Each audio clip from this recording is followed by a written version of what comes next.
ଯେକୌଣସି ଗୋଟେ chrome browser ହଉ କି ବା ଯେକୌଣସି ବ୍ରାଉଜର ଗୋଟେ ଓପନ୍ କର, ସେଠି ସର୍ଚ୍ଚ କରନ୍ତୁ ତ PM Vishwakarma. PM Vishwakarma search କଲେ ତ ଏମିତି ଦେଖୁଛନ୍ତି ଆସିଲା। ତ PM ବିଶ୍ୱକର୍ମା ଉପରେ କ୍ଲିକ୍ କରନ୍ତୁ। PM ବିଶ୍ୱକର୍ମା ଉପରେ କ୍ଲିକ୍ କଲେ ତ ନେଟ୍ ଟିକେ ସ୍ଲୋ ଅଛି।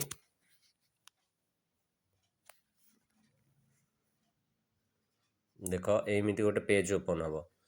ଏଇ ପେଜ୍ଟା ଓପନ୍ ହେଲା ପରେ ତ ରାଇଟ୍ ସାଇଡ଼୍ କର୍ଣ୍ଣରରେ ଲଗଇନ୍ ଅଛି। ତ ଏଠି CSC ଲଗଇନ୍ ପରେ ତାପରେ ଦେଖନ୍ତୁ ଆଉ ଗୋଟେ ପେଜ୍ ଓପନ୍ ହେବ, ମାନେ CSC ଯେଉଁ ଦେଖନ୍ତୁ ଏମିତି ଏଇଠି ପେଜ୍ଟା ଓପନ୍ ହେଲା, ଡିଜିଟାଲ ସେବା କନେକ୍ଟ। ତ ଏଠି ଲଗଇନ୍ ଆପଣଙ୍କର ନିଜର ତ ଆଇଡ଼ିଟା ଦେବେ, ତ CSC ଆଇଡ଼ିଟା ଦେବେ। ମୁଁ ମୋ CSC ଆଇଡ଼ିଟା ବର୍ତ୍ତମାନ ଦେଇ ଦେଉଛି।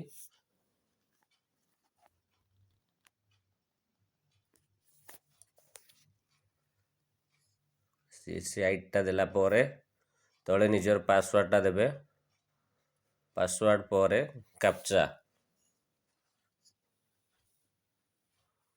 ମୁଁ ପାସୱାର୍ଡ଼ଟା ବର୍ତ୍ତମାନ ଲେଖିଦେଲି। ତ ତାପରେ କ୍ୟାପଚାଟା ଲେଖୁଛି।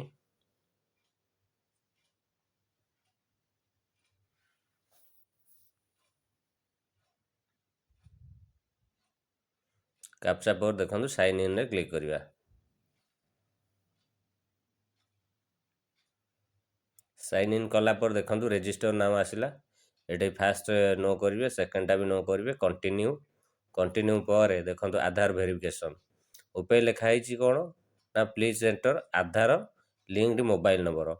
ଆପଣଙ୍କର ଆଧାରରେ ଯେଉଁ ମୋବାଇଲ୍ ନମ୍ବରଟା ଲିଙ୍କ ଅଛି ସେ ମୋବାଇଲ୍ ନମ୍ବରଟାକୁ ଦେଇଦେବେ। ତାପରେ ଏଣ୍ଟର ଇୟର 12 ଡିଜିଟ୍ ଆଧାର ନମ୍ବର, ତାପରେ ଆଧାର ନମ୍ବରଟା ଏଠି ଏଣ୍ଟର କରିବେ ସେକେଣ୍ଡରେ।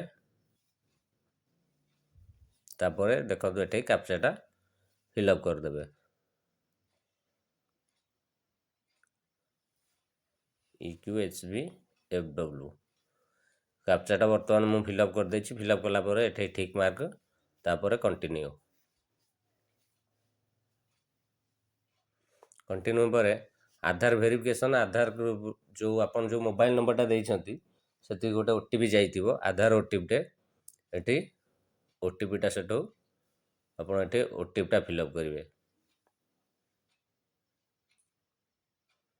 OTPଟା ଟିକେ ଆସିବା ଲେଟ୍ ହେଉଛି, ଅବିକା OTP ଦେଇଦେଲି। ତାପରେ କଣ୍ଟିନ୍ୟୁରେ ପୁଣି କ୍ଲିକ୍ କରିବା। ତାପରେ ଦେଖନ୍ତୁ ଆଧାର ଭେରିଫିକେସନ୍ ପଳେଇଗଲା। ତାପରେ ଭେରିଫାଏ ବାୟୋମେଟ୍ରିକ୍ସ। ତ ଯାହାର ଆପଣ କରୁଛନ୍ତି ତ ତାଙ୍କର ଆପଣ ଯେକୌଣସି ଯେଉଁ ମନ୍ତ୍ରା ହେଉ କିମ୍ବା ଯେଉଁ ଡିଭାଇସ୍ ଆପଣ ବାୟୋମେଟ୍ରିକ୍ ୟୁଜ୍ କରୁଛନ୍ତି ସେଇଟା ଲୋକର ଫିଙ୍ଗର ଭେରିଫାଏ ଏଠି କରିଦେବେ।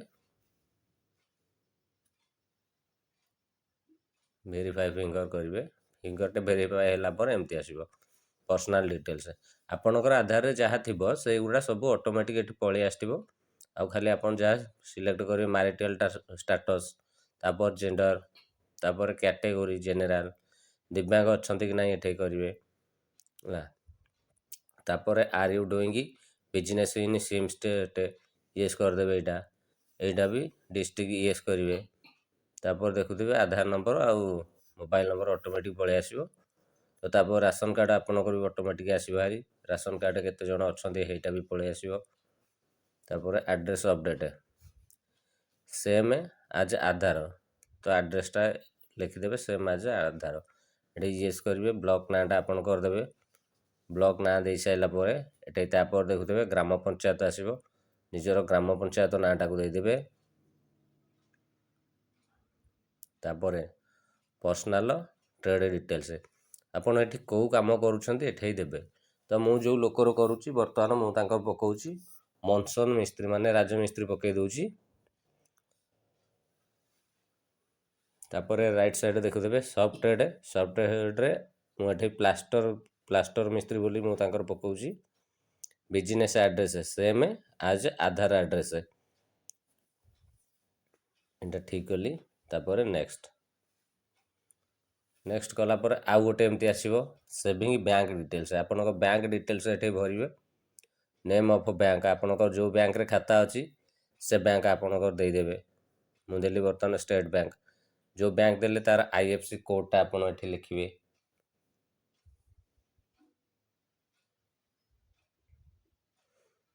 ତାପରେ ରାଇଟ୍ ସାଇଡ଼ରେ IFSC କୋଡ଼ଟେ ଦେଖ ସର୍ଚ୍ଚ କରିବେ। ସର୍ଚ୍ଚ କଲା ପରେ ଅଟୋମେଟିକ୍ ସେ ବ୍ୟାଙ୍କ ବ୍ରାଞ୍ଚ ନେମ୍ଟା ପଳେଇ ଆସିବ। ତାପରେ ଏଠି ଆକାଉଣ୍ଟ ନମ୍ବରଟା ଯେଉଁ କଷ୍ଟମର ଫିଲ୍ଅପ୍ କରୁଛନ୍ତି ତାର ଆକାଉଣ୍ଟ ନମ୍ବରଟା ଏଠି ଲେଖିଦେବେ।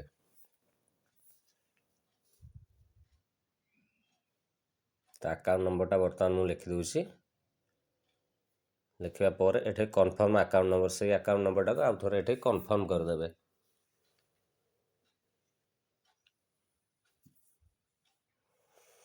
ତାପରେ ଦେଖନ୍ତୁ ପର ଷ୍ଟେପ୍ରେ ଅଛି କ୍ରେଡ଼ିଟ୍ ସପୋର୍ଟ। ଆପଣ ନେବାକୁ ଯଦି କିଛି ଲୋନ୍ ନେବାକୁ ଚାହୁଁଛନ୍ତି ଏଠି ୟେସ୍ କରିବେ। ତ କେତେ ନେବାକୁ ଚାହୁଁଛନ୍ତି, 1,00,000 କିମ୍ବା 50,000 ପକାଇଦେବେ ଆପଣ। 50,000 ଉପରକୁ ଦେଇଛି। ପରଚେଜ୍ ଅଫ୍ ଇକ୍ୱିପମେଣ୍ଟ, ତାପରେ ନେକ୍ସଟ। ଆର ଡିଜିଟାଲି ଆକ୍ଟିଭ ଯଦି ଥିବେ ୟେସ୍ କରିବେ, ନହେଲେ ନାହିଁ ନେକ୍ସଟ ଡାଇରେକ୍ଟ କରିବେ। ଏଠି ଦେଖନ୍ତୁ ସ୍କିଲ୍ ଟ୍ରେନିଂ ଲେଖିଛି ହେଲା।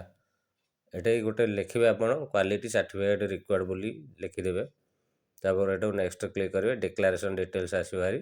ତାପରେ ଏଠି ଠିକ୍ କରିକି ସବମିଟ୍ କରିବେ। ସବମିଟ୍ କଲା ପରେ ଦେଖନ୍ତୁ ଆପ୍ଲିକେସନ୍ ସକ୍ସେସଫୁଲି, ଏଠି ଆପ୍ଲିକେସନ୍ ନମ୍ବରଟା ବି ଆପଣଙ୍କର ପଳେଇ ଆସିଲା। ଆପଣଙ୍କ ଯେଉଁ ଡିଟେଲ୍ସ ଭରିଥିଲେ ତାର ଆପ୍ଲିକେସନ୍ ନମ୍ବର ସବୁ ପଳେଇ ଆସିଛି। PDF ଟି ଚାହିଁଲେ ଡାଉନଲୋଡ଼୍ କରିବେ କିମ୍ବା ଡାଉନଲୋଡ଼୍ କରିକି ଆପଣଙ୍କ ନିଜ ପାଖରେ ରଖିବେ। କି କଷ୍ଟମରକୁ ବି ଏଇଟା ତାର ଡାଉନଲୋଡ଼୍ କରିକି ତାକୁ ଗୋଟେ ପେପର୍ ଦେଇଦେବେ।